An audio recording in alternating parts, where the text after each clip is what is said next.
Tuhan bersama-Mu.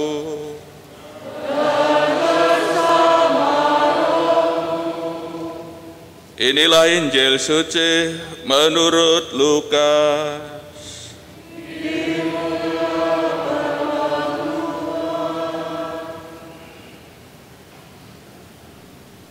Sekali peristiwa, datanglah kepada Yesus beberapa orang Saduki yang tidak mengakui adanya kebangkitan. Mereka bertanya kepada Yesus, "Guru, Musa menuliskan perintah ini untuk kita.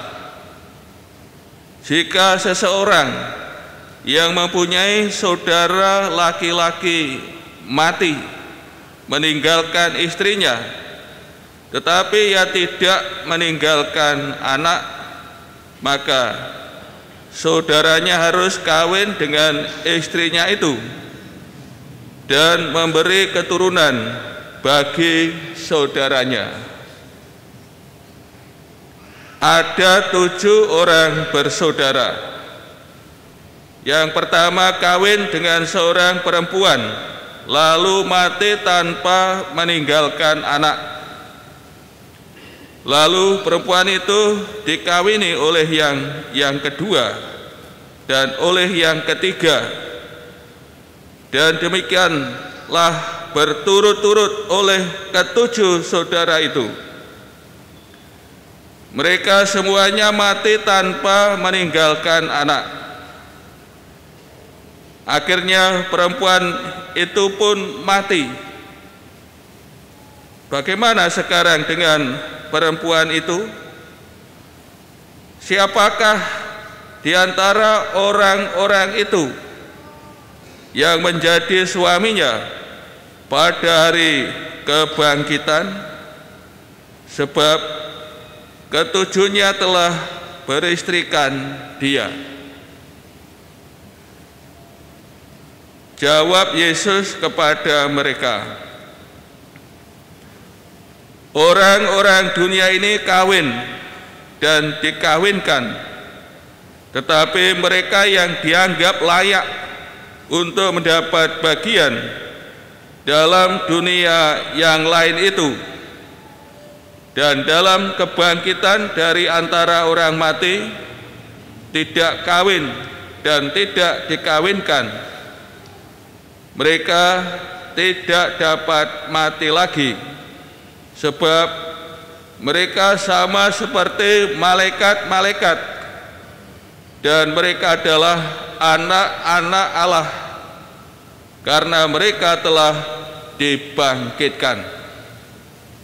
Tentang bangkitnya orang-orang mati, Musa telah memberitahukannya dalam cerita tentang Semak Duri, di mana ia menyebut Tuhan sebagai Allah Abraham, Allah Ishak, dan Allah Yakub.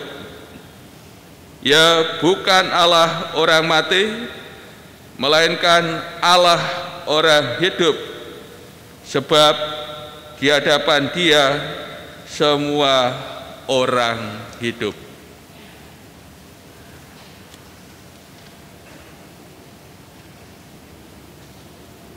Demikianlah sabda Tuhan.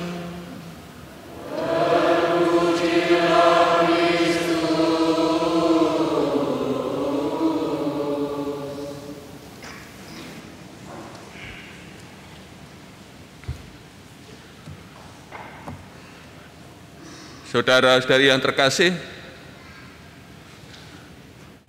melalui sabda Tuhan hari ini kita diajak untuk merenungkan tentang kebangkitan. Kalau kita manusia ini tidak ada kebangkitan, ya. Tentu kita tidak ubahnya seperti apa ini? Binatang, ya. Binatang kewan. Mungkin sama-sama mati, si aji mana kira-kira? aji binatang. Binatang mati kan apa ini? Dijual ya. Dimasak. Itu sapi apa itu? Babi, asu, sekarang dilarang makanan asu. Manusia mati dikubur, apa ada yang makan? Ada, Sumanto. Itu Sumanto itu kan terkenal ya.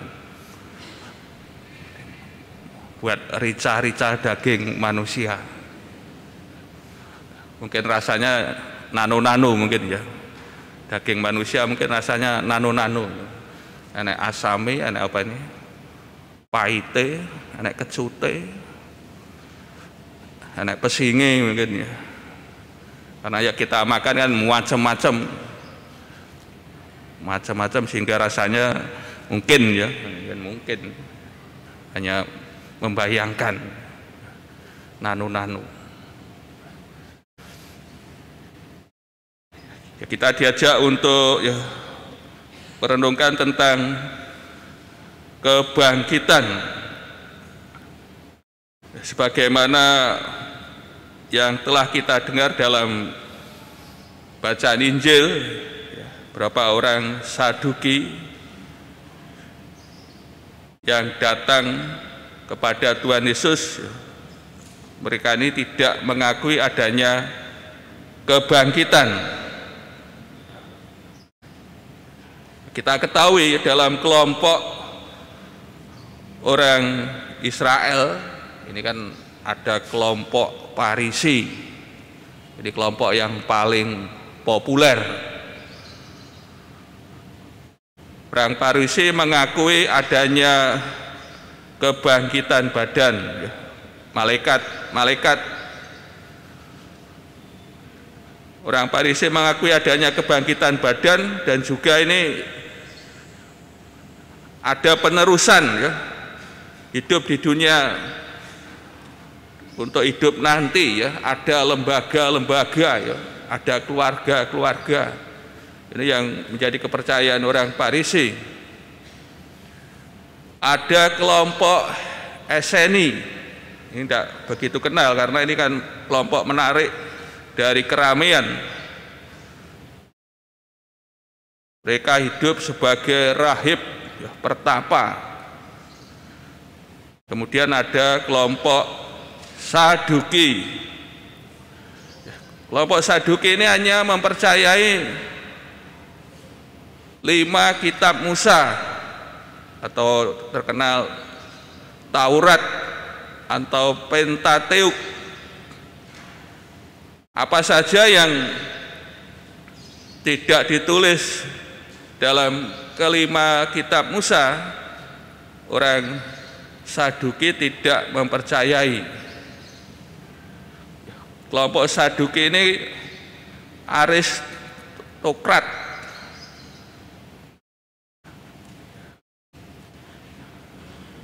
Mereka hanya beribadah di Kenisah, di Bethlehem, di Yerusalem, ya. Di Yerusalem di Kenisah. Sedangkan kalau orang Farisi ini beribadah di Kenisah juga di sinagoga-sinagoga.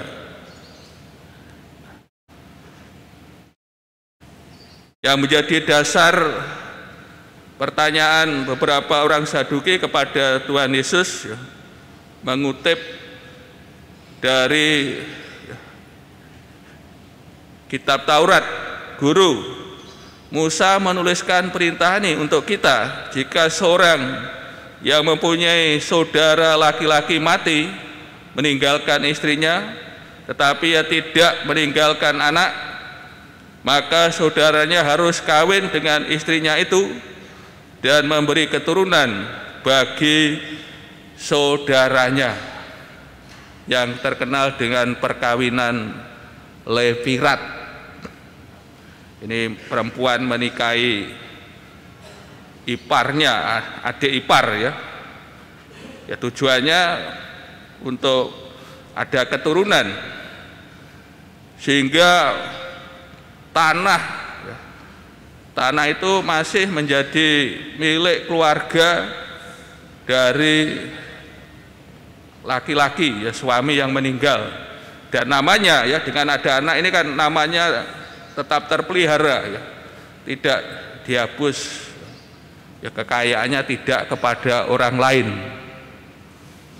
Di tempat saya sana ada ini ya, tapi bukan perkawinan lepirat,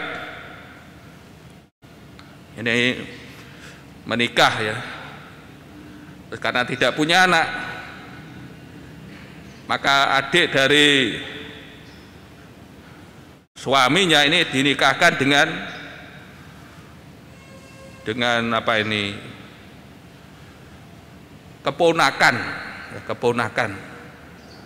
ya supaya hartanya ora nenggo dipek wong liya. Ini kan ada model seperti ini. Mungkin di sini ada mungkin model nikah seperti ini, supaya hartanya ya tetap dalam jalur keluarga. Nanti nikah dengan orang lain kan wis warisannya hartanya ya neng wong liya. Ya seperti ini ya. Saudara-saudari kasih, dan orang Saduki yang tidak mempercayai adanya kebangkitan, ini sebenarnya juga mau menguji Tuhan Yesus ya, menjebak Yesus, membuat rekayasa cerita. Tadi ada seorang wanita menikahi 7 bersaudara. Kira-kira ada enggak ini? Tidak ada mungkin ya. Mungkin 1, mungkin ya. 2 itu mungkin ada, sampai 7 itu kan. Ini si wanitanya wis buyut-buyut mungkin kan menikahi sampai saudaranya. Ini kira-kira ya tidak ada. Nah ini kan, dan akhirnya semuanya mati. Dan yang menjadi pertanyaan jebakan kepada Tuhan Yesus, siapakah di antara orang-orang itu yang menjadi suaminya pada hari kebangkitan, sebab ketujuhnya telah beristrikan dia.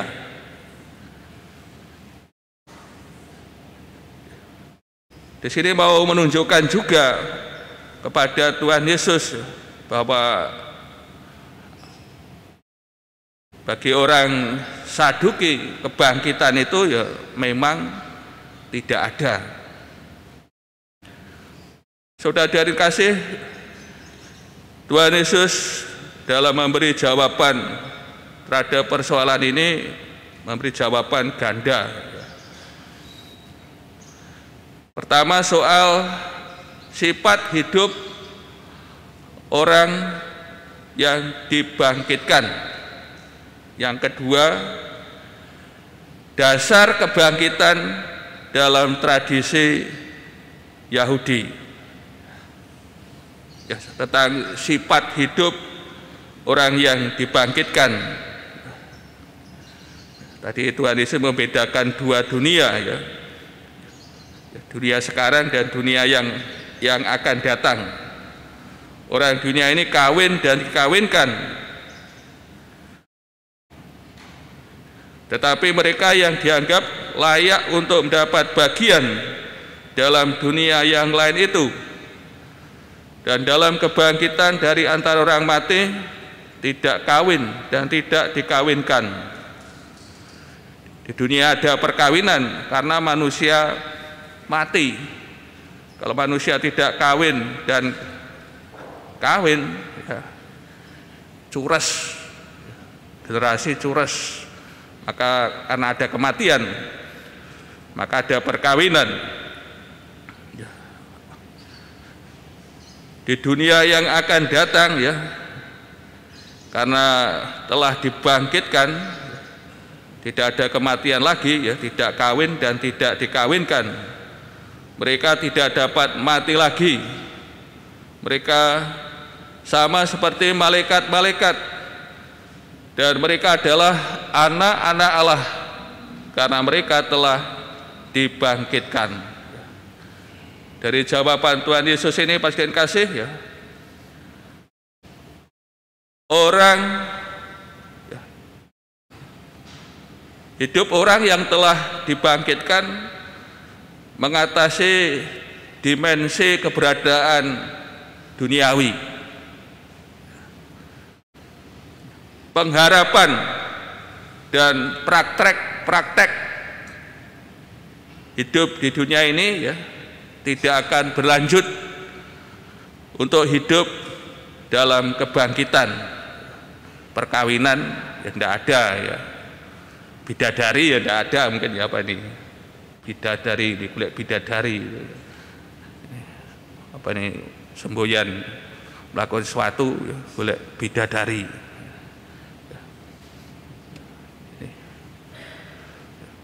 Orang yang telah ya, dibangkitkan ya, mengatasi hidup di dunia ini. Ini bagian pertama.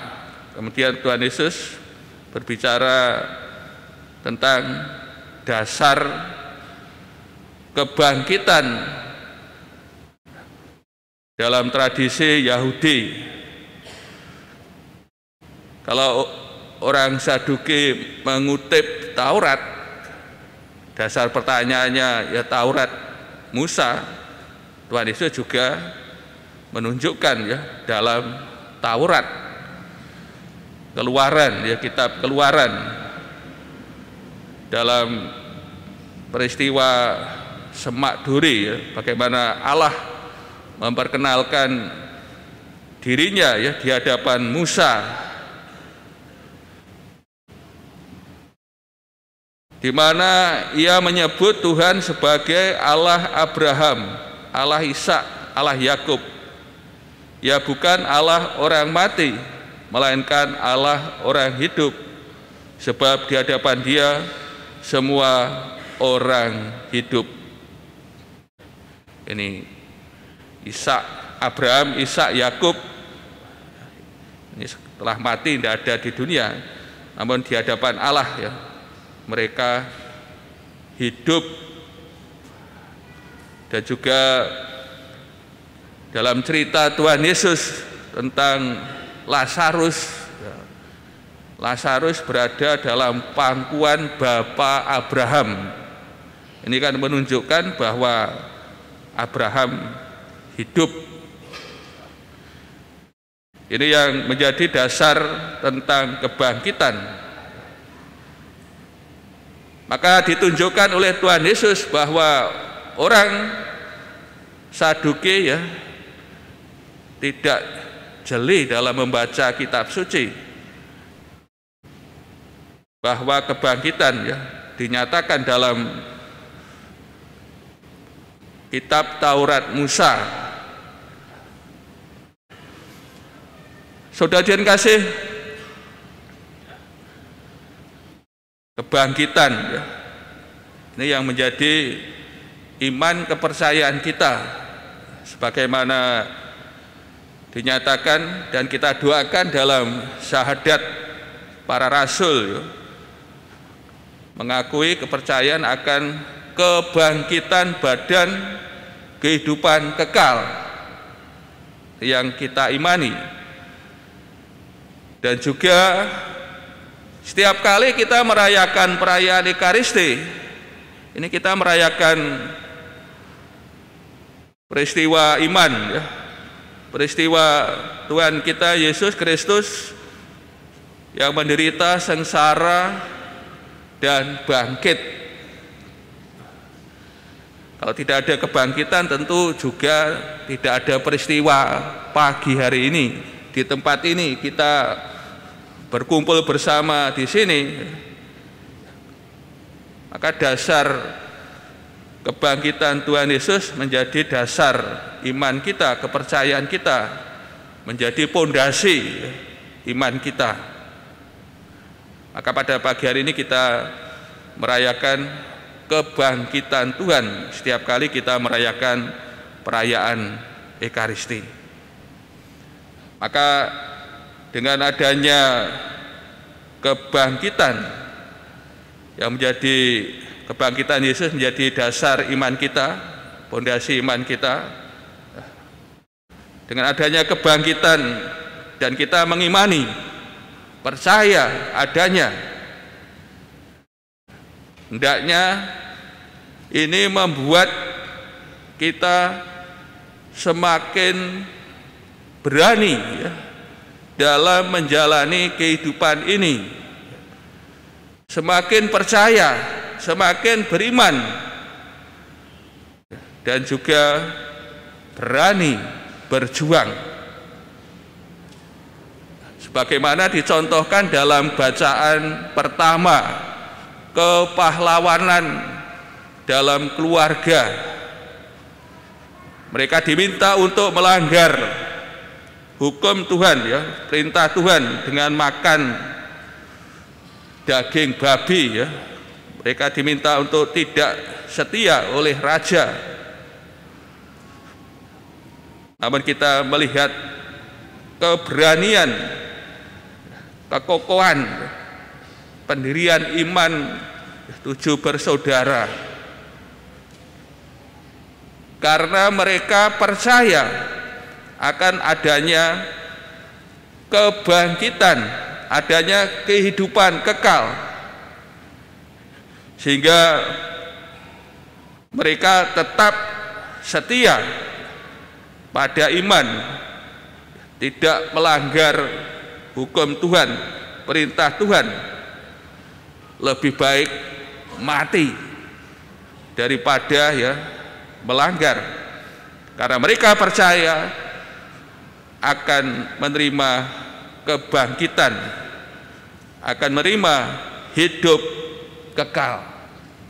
Maka kita Presiden kasih yang mengimani adanya kebangkitan, kita diajak untuk meneladan contoh ya kepahlawanan 7 bersaudara yang dikisahkan dalam bacaan pertama ya. Berani menjalani hidup ini sesuai dengan ya, kehendak Tuhan, Tuhan kita Yesus Kristus. Berani menaruh kepercayaan, menaruh iman kepada Tuhan Yesus bahwa dialah pokok kebangkitan dan kehidupan.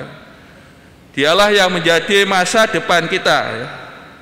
Dalam Tuhan kita Yesus Kristus kita mempunyai masa depan yang cerah, yaitu akan menerima kebangkitan dan hidup kekal. Berani percaya dan menaruh kepercayaan hanya kepada Tuhan kita Yesus Kristus. Dan akhirnya berani ya berjuang hidup sesuai dengan kehendak Tuhan Yesus, yaitu senantiasa melakukan ya, kasih. Perintah utama, hukum utama adalah kasih, mencintai Allah dengan keutuhan diri kita, dan juga mencintai sesama kita seperti